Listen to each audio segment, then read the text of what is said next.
Hi, this is Shabna Jain. இன்றைக்கி நாங்கள் பார்க்க போகிறது கப்பல்ஸுக்கு இடையில் காணப்படுற ஓவர் பொசசிவ்னஸ்.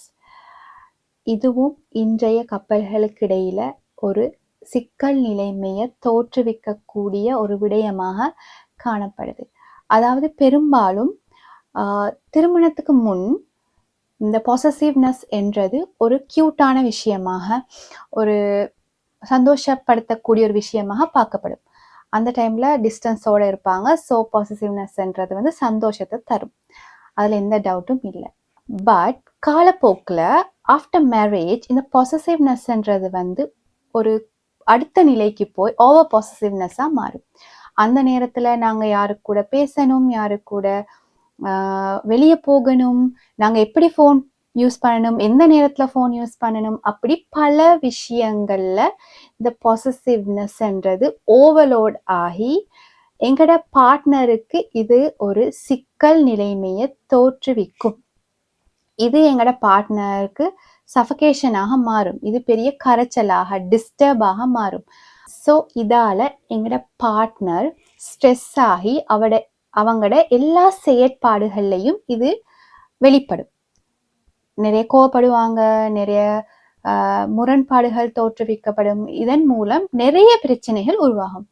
ஸோ நாங்கள் யோசிக்கணும், ஆஸ் அ பார்ட்னர் நாங்கள் பொசசிவாக இருக்கமா, இல்லாட்டி எங்களோட பார்ட்னரை ஓவராக கட்டுப்பாட்டுக்குள்ளே வச்சு கொள்கிற ஆசைப்படுற நபராக இருக்கமா என்றதை கொஞ்சம் நாங்கள் தனிப்பட்ட ரீதியாக சிந்திச்சு பார்க்கணும். ஸோ நீங்கள் உங்களையே கேட்டுக்கோங்க, உங்களோட பார்ட்னரை நீங்கள் சுதந்திரமாக அதே நேரம் உங்களுக்கு பிடிச்ச மாதிரி வச்சு கொண்டு இருக்கீங்களா? அப்படி இல்லாட்டி ஒரு கூட்டுக்குள்ள, அந்த பார்ட்னரை ஒரு கூட்டுக்குள்ள வச்சு அழகு பார்க்க விரும்புறீங்களா என்றதை நீங்களே தான் உங்களுக்குள்ள கேட்டுக்கணும்.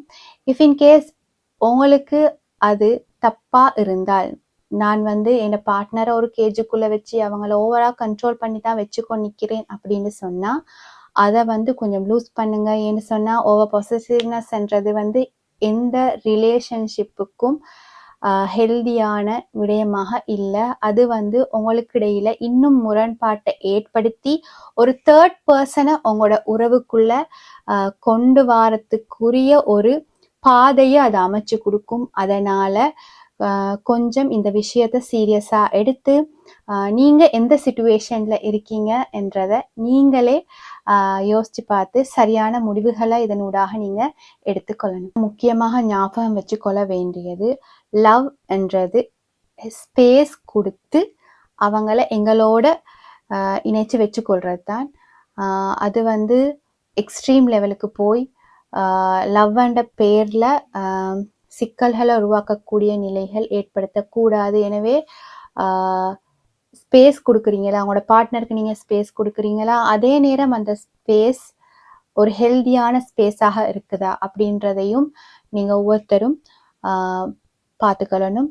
அப்படி அந்த ஸ்பேஸ் ஹெல்தியானதாக இருக்குன்னு சொன்னால் அவங்களோட ரிலேஷன்ஷிப் ஹெல்தியானது, அது வந்து இன்னும் நெருக்கக்கூடியதாக ஹெல்தியானதாக இருக்கும். அப்படி இல்லாட்டி ஃப்யூச்சரில் நிறைய முரண்பாடுகளுக்கும் நிறைய பிரச்சனைகளுக்கும் உள்ளாகக்கூடிய ஒரு ரிலேஷன்ஷிப்பாக உங்களோட ரிலேஷன்ஷிப் மாறும் என்றதை நீங்கள் எல்லாரும் கருத்தில் கொள்ளணும்.